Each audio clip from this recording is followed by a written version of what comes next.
भूमनपुर नामक एक गांव में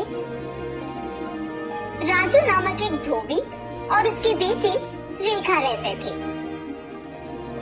हर रोज वो दोनों गांव के लोगों के कपड़े को धोने नदी के किनारे जाते थे। वहाँ वो कपड़े धो के सुखाते थे और तब सूखे हुए कपड़ों को उनके घर ले जाते थे। राजू उन कपड़ों को इस्त्री करता था और रेखा इस्त्री किए हुए कपड़ों को तय करती थी। तब जिनको जो कपड़े लौटाना है उन्हें अलग अलग जमा करती थी। ऐसे हर दिन वो मेहनत करके पैसे कमाते थे और ऐसे ही कुछ दिन बीत जाते हैं।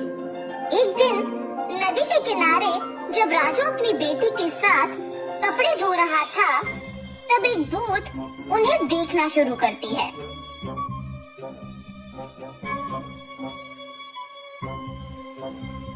न जाने मैं कब ऐसे कपड़े पहनूंगी। ऐसे उन कपड़ों के पास जाकर उन्हें पकड़ने की कोशिश करती है, लेकिन उन्हें पकड़ नहीं पाती है। तब क्या मैं इस कारण इन कपड़ों को पकड़ नहीं पा रही हूँ कि मैं एक भूत हूँ? ऐसे सोचकर राजू की बेटी रेखा की ओर देखती है। बिना कुछ सोचे समझे उसके अंदर घुस जाती है। घुसने के तुरंत बाद लाल लहंगा और जैकेट मौजूद जगह को भाग के जाती है और हाथों में कपड़ों को पकड़ के बहुत खुश हो जाती है। बेटी को ऐसे अजीब तरह से पेश आते देख राजू कहता है, हाँ क्या हुआ तुम्हें रेखा, वहाँ खड़ी हो, बहुत सारा काम है, चलो। लेकिन रेखा में भूत घुसने के कारण वो कुछ नहीं कहती है। तब राजू उसके पास जाता है। रेखा गुस्से से अपने पिता की ओर बड़ी आंखों से और लंबी नाखून के साथ देखती है।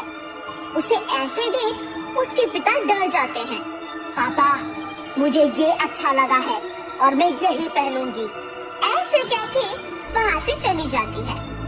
रेखा को ऐसे देख उसके पिता डर डर के घर धीरे से सारे कपड़े लेके पहुँचते हैं। तब तक रेखा वहाँ उसको जो कपड़े पसंद आए वो सारे पहन के तैयार होती है। अपने आप को वो सुंदर कपड़े पहने हुए आईने में देख बहुत खुश हो जाती है। हम सबको वो दिखने में रेखा थी, मगर उसको उसकी असली रूप एक भूत के ही रूप में दिखती थी। और ऐसे ही हर रोज आए हुए कपड़ों में अपने पसंदीदा कपड़े चुनकर उन्हें पहन के तैयार होके अपने आप को आईने में देख खुश होती थी। दिन प्रतिदिन उसका तैयार होने की चाहत बढ़ती जाती है।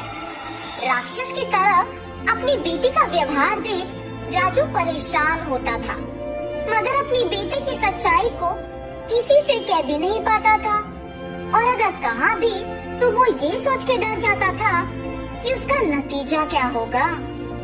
एक दिन जब गांव के जमींदार राजू को धोने के लिए कपड़े लेने के लिए बुलाते हैं, तो राजू वहाँ जाता है।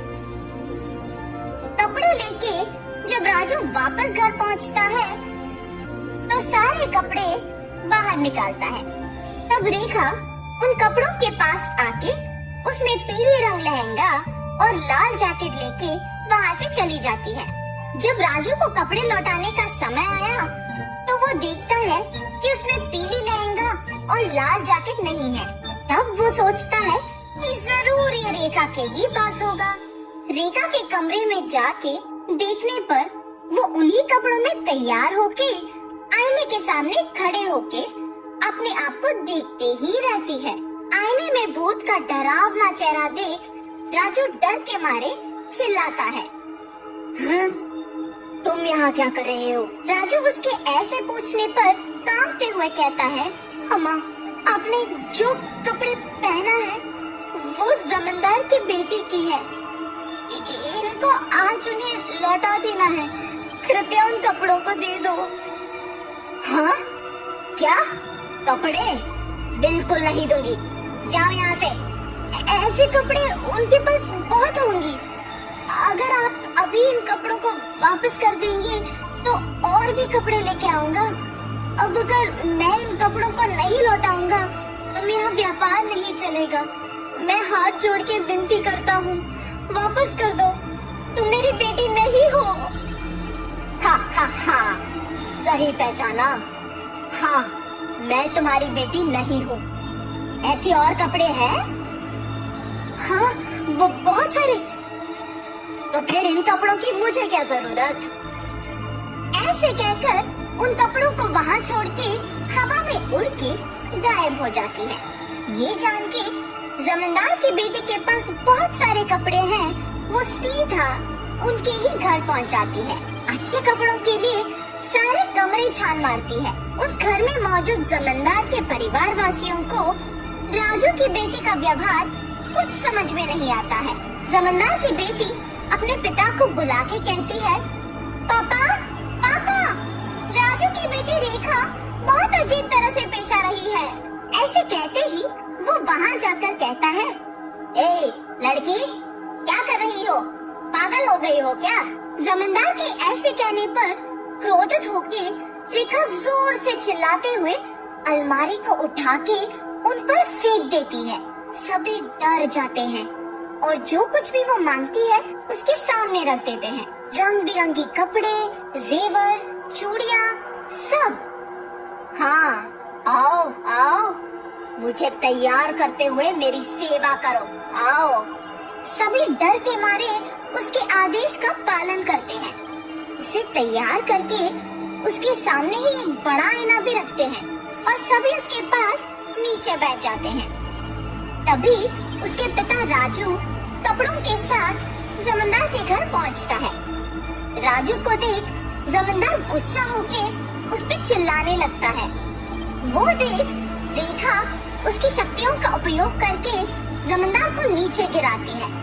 क्रोध में पागल होकर सारा सामान जोर जोर से नीचे गिराती रहती है। वहाँ मौजूद सभी को एकदम डरा देती है। एक स्वामी जी ये सब नहीं देख पाते हैं और जमींदार के घर पहुँच जाते हैं। सीधा रेखा के पास जाकर उस पे गंगा जल डालते हैं। कुछ मंत्रों का प्रयोग करके रेखा से उस भूत को बाहर लाके उसे एक बोतल में बंद कर देते हैं। भगवान के रूप में आकर आपने मेरी बेटी को बचाया। उस स्वामी जी का धन्यवाद करके जमींदार से भी माफी मांगकर वहाँ से चले जाता है।